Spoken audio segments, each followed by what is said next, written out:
Il est le descendant de Robert Surcouf, le célèbre corsaire de Napoléon. Il suit les traces de son ancêtre. Après 2 ans de recherche, il retrouve l'épave du Province-Unie coulée il y a 4 siècles au large de l'île Maurice dans l'océan Indien. Éric Surcouf gère son expédition comme un homme d'affaires. Valeur estimée du trésor de l'épave, 400 millions de francs.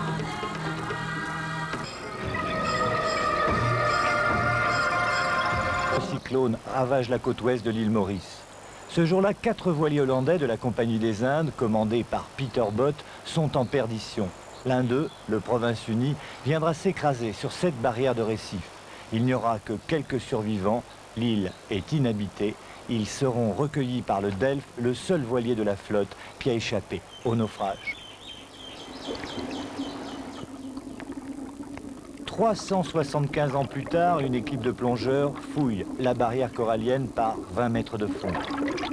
Ils sont sur le point de réaliser l'un des plus beaux rêves qui soit, la découverte d'un trésor sous-marin. La valeur de l'épave du Province-Unie, vaisseau de 700 tonneaux, est évaluée à l'époque à 450 millions de nos francs.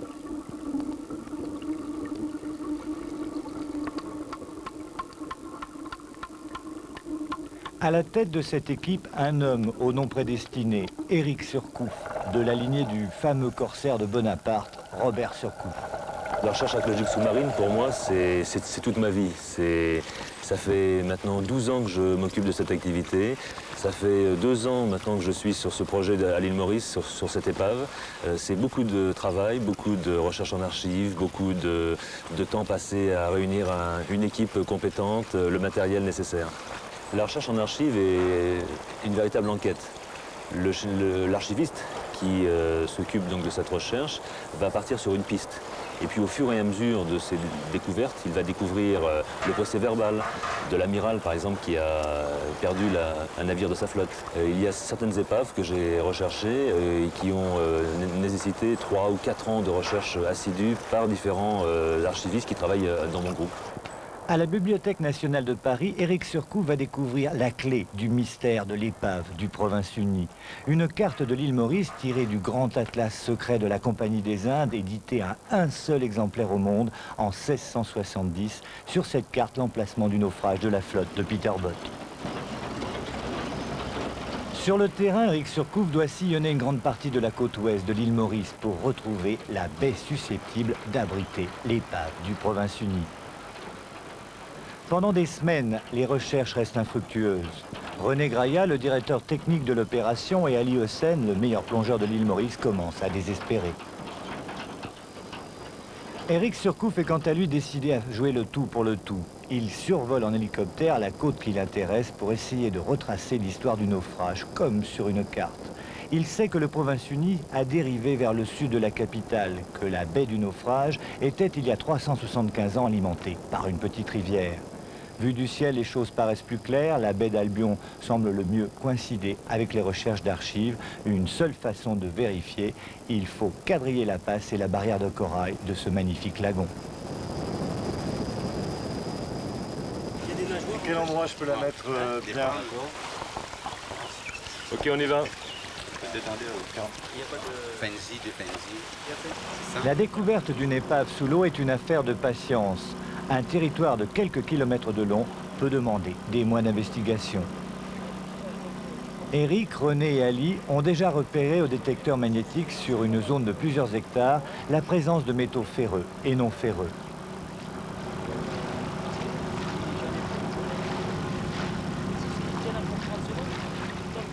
René se prépare pour un quadrillage en surface des fonds sous-marins. Il va se faire tirer par le dinghy pendant des heures, pendant des semaines, jusqu'au jour où, pour la première fois... Attention Ali, il est en dessous, je crois qu'il a trouvé quelque chose là. René lâche la barre de bois qui le traîne. Il est là, recouvert de corail, un canon de 2,50 m, caractéristique pour les spécialistes des canons du XVIIe siècle.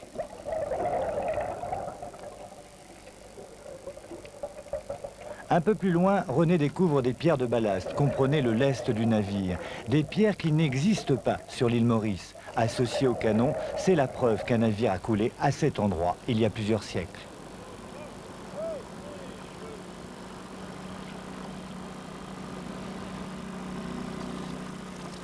Raconte ce que tu as vu alors. Ben, j'ai vu des pierres de ballast. Ouais. C'est irréfutable, c'est la trace du bateau. Hein. Donc tu penses que le bateau s'est craché ici, c'est Il a dû indéniable. se cracher dans les rochers et j'ai aperçu quelques canons. Là, ce que René vient de découvrir, le lest du navire, c'est-à-dire les pierres qui étaient en fait à fond de cale, c'est la preuve tangible que le navire s'est ouvert, disons, à ce moment, à cet endroit-là. Dans les mers tropicales, le corail pousse d'1 mètre par siècle. Le bois est généralement détruit par des micro-organismes. Il est donc bien difficile, 375 ans après le naufrage, de retrouver les restes du Province-Uni. Sous nos yeux, un groupe de canons cimentés au corail, pratiquement invisible aux non-spécialistes.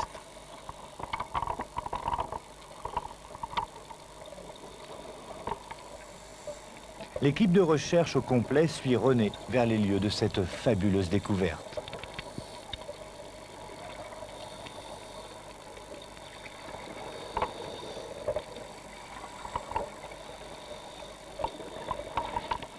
Les canons sont mesurés, longueur et diamètre, rien ne doit être laissé au hasard. Ces mesures, reportées sur les livres d'archives, peuvent signer l'authenticité de l'épave.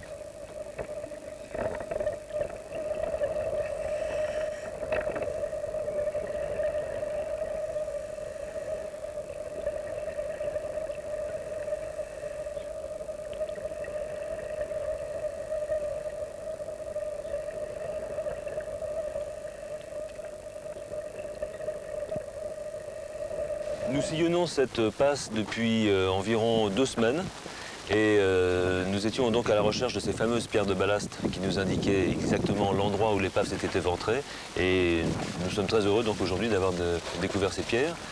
Ça va nous permettre de démarrer dès demain ou après-demain la deuxième phase, disons je dirais, de toute cette grande phase préliminaire à nos fouilles, qui est la phase géologique qui va nous permettre de faire des sondages et nous permettent de déterminer surtout la nature, mais surtout l'épaisseur des sédiments qui recouvrent les vestiges de l'épave. Éric, René et Ali vont peu à peu transformer cette partie du récif de la baie d'Albion en un chantier de recherche archéologique et scientifique sous-marine. Le ballast du navire, les canons ne suffisent pas pour être sûrs de découvrir le trésor du Province-Uni. Pour remonter des fonds de la mer, les 90 000 pièces de porcelaine Ming enregistrées sur les livres de la Compagnie des Indes comme cargaison de bord. Éric Surcouf a-t-il vraiment trouvé l'épave qu'il cherche depuis 2 ans? Vous le saurez dans Nomade, la semaine prochaine.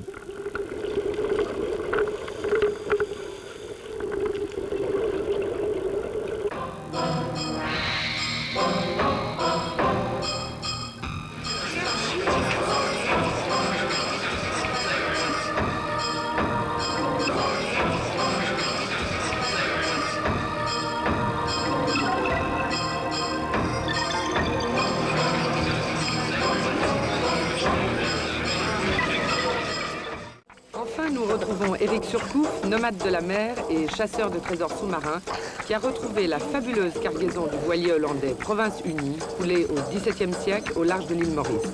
À son bord, des canons, des porcelaines Ming et de l'or. Une découverte estimée à 450 millions de francs.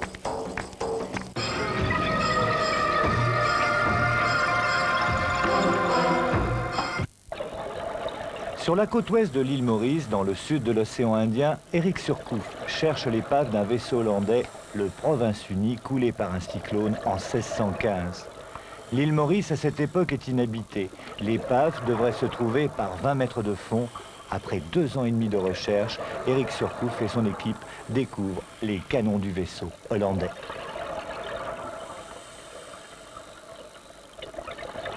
Il y a 375 ans qu'ils sont là, sur la barrière de corail. 1,5 tonnes de métal, 2,50 m de long. Leur forme est caractéristique des canons embarqués au XVIIe siècle à bord des vaisseaux de la Compagnie des Indes hollandaise. Qui dit canon dit boulet, ce qui n'est pas évident sous l'eau, mais la chance est du côté des plongeurs. Ce qu'Éric Surcouf recherche par-dessus tout, ce sont des morceaux de porcelaine chinoise. Il sait que cette épave, le Province-Unie, a quitté il y a 3 siècles l'Indonésie, les cales chargées de 90 000 pièces de vaisselle Ming de la dynastie de l'empereur Wanli, vaisselle de très grande valeur de nos jours. Il y a 2 ans en Malaisie, un chasseur d'épaves découvre 20 000 assiettes de porcelaine vendues pour un total de 200 millions de nos francs. L'épave s'est écrasée sur le récif, au milieu de la passe, à 27 mètres de profondeur. Les plongeurs identifient 7 grappins jetés à la hâte par l'équipage du Province-Unie avant de sombrer déchiquetés par les lames du cyclone. La position des grappins a beaucoup d'importance pour localiser, et ce n'est pas facile, la cargaison du Province-Unie. Peut-être à l'époque, c'était bloqué par un gros corail. Et puis ça, c'est resté à pic. Mais après, quand le corail s'est descendu, c'est le grappin qui a tourné sa position. Il y a un truc bien déterminé. Les grappins, ils sont tous orientés de la même façon. C'est-à-dire qu'il s'est encaissé le cyclone dans le nez là. Ah ouais. Après, il a été percuté dans les rochers. Et ensuite, il est rentré dans les passes. Parce que les grappins qui sont à l'extérieur, ils sont dirigés tous du même côté. Et les grappins qui sont à l'intérieur sont dirigés tous du même côté. Cette épave, c'est bien sûr éclatée sur la barrière de récif, mais l'avantage qu'elle présente, c'est qu'elle se trouve non loin de la côte, premièrement. Deuxièmement, elle se trouve en face d'une petite rivière qui a apporté un certain nombre d'alluvions. Donc le sable a pu se mélanger avec de la vase. Et pour nous, c'est une très bonne chose, car ce milieu permet très souvent de pouvoir récupérer également des morceaux de coque du navire. Aucune recherche sous-marine et scientifique ne peut se faire sans un relevé topographique très précis des lieux du naufrage. Par la position des grappins, du lest du navire et de tous les objets qui ont été répertoriés, René Graillat, directeur technique des opérations, Éric Surcouf, met au point leur stratégie de recherche. La baie d'Albion devient un site archéologique. L'affaire est sérieuse, la Special Mobile Force, la police mauricienne, surveille les travaux. Il est vrai qu'Éric Surcouf est en contrat avec le gouvernement mauricien. Alors ce que nous allons trouver revient bien sûr en partie au gouvernement, c'est-à-dire qu'au départ tout appartient au gouvernement mauricien. Une part est gardée par le gouvernement mauricien, c'est-à-dire tous les objets uniques, et tous les objets en double seront partagés donc entre le gouvernement mauricien et moi-même. Ce qui prime pour le gouvernement de l'île, ce n'est pas l'intérêt financier, mais essentiellement la recherche d'une identité historique. Je crois qu'il est important que tout un chacun puisse savoir que l'île Maurice a un passé et qu'il y a des gens qui sont venus de France et d'ailleurs, des navigateurs dans des moments difficiles et qui donc ont malheureusement péri en mer. Et ce sont justement ces épaves que Surcouf va essayer de découvrir et nous faire connaître. Ce type de serpent de mer tropical pullule dans la baie d'Albion. Sa piqûre est mortelle. Très rarement il attaque l'homme, mais cette fois-ci René, qui ne se rend compte de rien, l'a échappé belle. Notre caméra, probablement, a fait fuir le serpent. Il s'agit pour les chercheurs de délimiter exactement la zone de fouille. Les fonds sont passés au crible par le détecteur magnétique qui ne cesse de résonner. Présence de métal sous le corail à plus d'1 mètre de profondeur, des signes qui ne trompent pas.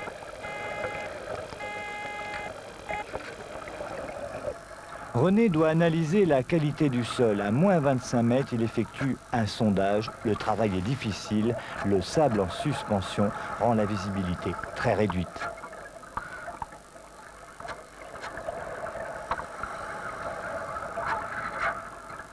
Au cours de cette opération de recherche préliminaire, plusieurs objets sont dégagés de leur linceul de sable. Un morceau de bois de la coque du bateau.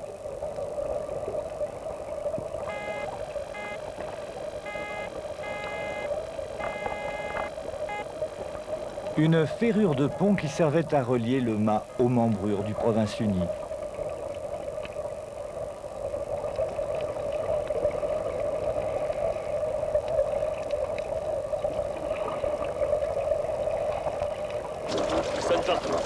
Ça de partout, on a des échos. Tout est attaqué, ça. Toutes les compressions résonnent. Le chant du détecteur magnétique est une merveilleuse mélodie pour les plongeurs. René, Ali et Eric savent enfin qu'ils sont sur le bon coup. L'épave du Province-Unie est à eux. L'opération des grands travaux peut commencer. Les canons du Province-Unie sont dégagés de leur gang de corail. Un travail de titan, plusieurs mois de chantier. Un chantier, bien sûr, dans les règles de la recherche scientifique sous-marine. La moindre découverte prend valeur d'histoire. On ne connaît pas encore, aujourd'hui, la forme des voiliers hollandais de la flotte de Peter Botte. Il reste tant de choses à découvrir.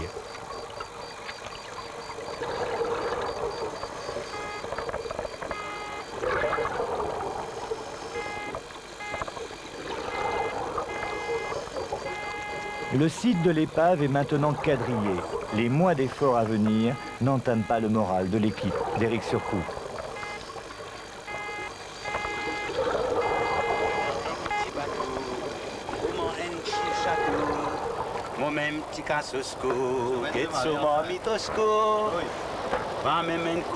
En fin de journée, Ali se souvient d'une Sega des frères de la côte, du temps des corsaires.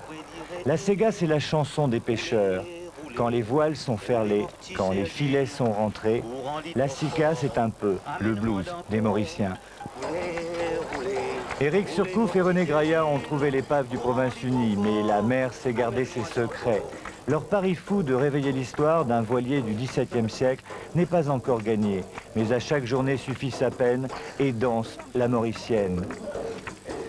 Pour que la pêche soit bonne, pour que les cyclones épargnent Maurice, la perle de l'océan Indien, pour qu'enfin le descendant de Robert Surcouf puisse faire éclater la bulle d'histoire du Province-Unie, enfui depuis 375 ans sous le corail de la baie d'Albion.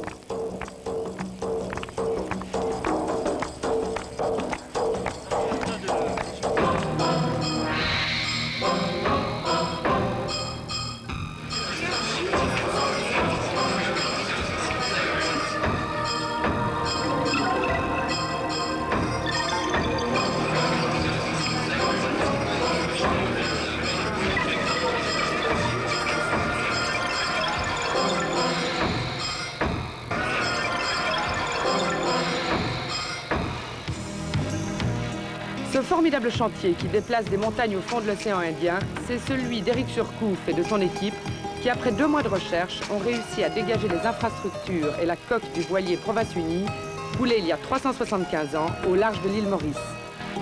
Utapa vit dans les montagnes du centre de l'Inde. Il capture les singes sauvages, les dresse et les domestique. 10 heures par jour, un groupe de plongeurs creuse les fonds de la baie d'Albion à l'île Maurice dans l'océan Indien à la recherche des vestiges du Province-Unie, un voilier hollandais coulé en 1615, un jour de cyclone, avec à son bord 90 000 pièces de porcelaine Ming, valeur estimée 400 millions de nos francs.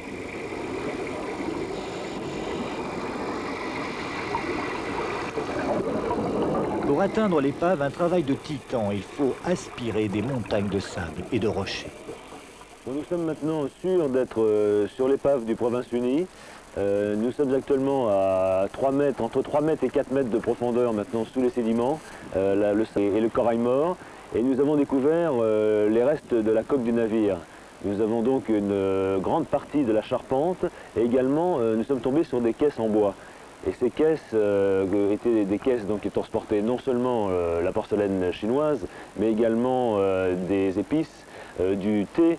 Et plus nous prospectons et plus nous essayons d'avancer maintenant à cette profondeur, et plus nous découvrons la charpente du navire et de plus en plus de pièces en bois. Depuis un mois, depuis que le chantier proprement dit a été mis en route, l'équipe s'est renforcée en hommes et en matériel. Un compresseur monté sur une barge alimente ce que l'on appelle dans le jargon des plongeurs une suceuse, élément essentiel dans la recherche sous-marine. Il s'agit en fait d'un énorme aspirateur sous-marin qui évacue en surface tous les sédiments aspirés. Pour les hommes, Louis Gorce, 52 ans, directeur des opérations, a rejoint l'équipe d'Éric Surcouf. Louis Gorce, un spécialiste des épaves post-médiévales, il signe avec le Province-Unie sa 11e épave. Il est reconnu pour son sérieux scientifique, mais aussi pour sa baraka, et il en faut dans ce curieux métier. Au total, une dizaine d'hommes, français, anglais, mauriciens, se relaient au fond de la baie d'Albion pour tenter de percer les secrets de l'épave engloutie il y a 375 ans.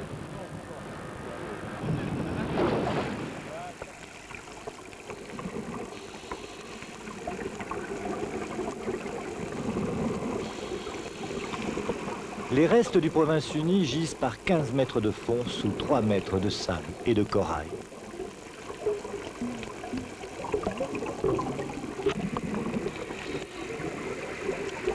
La présence très importante de bois confirme la certitude que l'épave est bien là.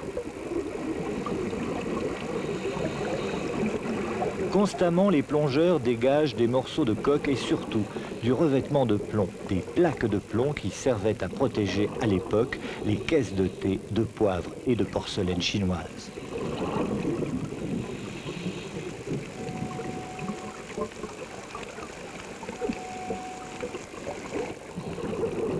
Ici, une ferrure du grand mât parfaitement conservée.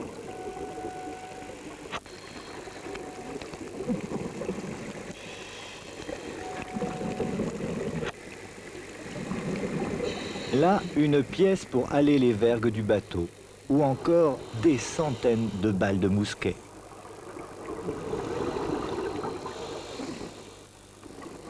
Tous ces objets sont dégagés au fond d'un trou qui s'agrandit de jour en jour. Travail épuisant, il faut soulever des blocs de roche de près d'1 tonne à l'aide de parachutes gonflés avec des bouteilles de plongée.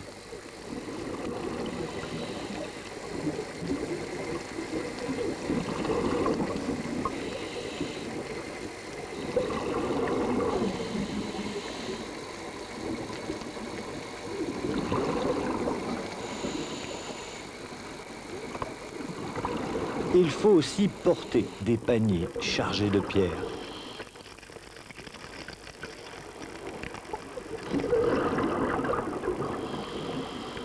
Un travail de plus en plus dangereux. En creusant le sol, les plongeurs attirent toutes sortes de poissons.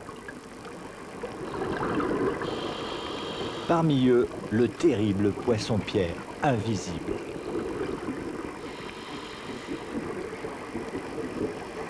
Son dos est hérissé de piquants venimeux qui peuvent traverser une palme ou n'importe quelle combinaison. Sa piqûre est dans la plupart des cas mortelle. Il sait se confondre parfaitement avec l'environnement. Regardez-le sur ce corail vivant, mimétisme parfait, un danger redoutable pour l'homme. Autre prince des mers, le poisson-scorpion. Élégant, curieux, il viendrait presque chercher la caresse. Mais ne vous y trompez pas, surtout pas, chacune de ces nageoires est armée d'un dard mortel.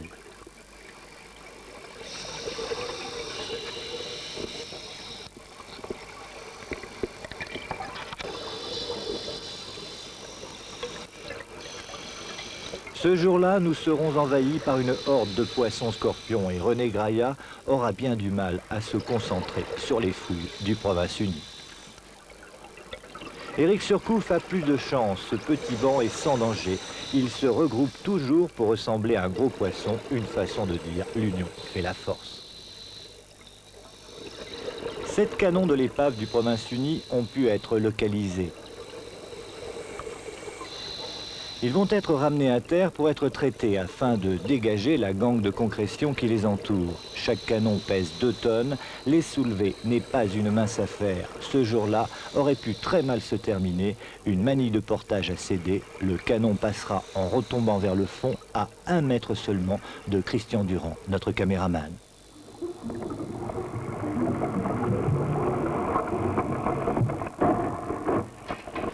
Finalement, le canon du Province-Unie sera ramené 4 siècles plus tard sur la berge devant une foule de Mauriciens.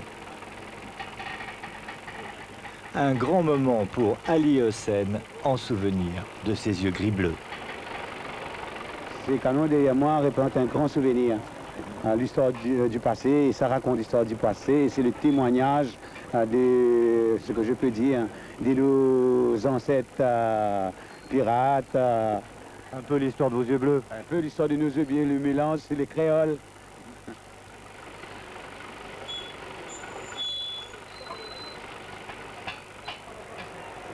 Pendant 1000 heures, le canon du Province-Unie va reposer dans un bac d'eau. Traité par électrolyse, il retrouvera presque l'aspect du neuf. Il en sera ainsi pour tous les objets de valeur de l'épave.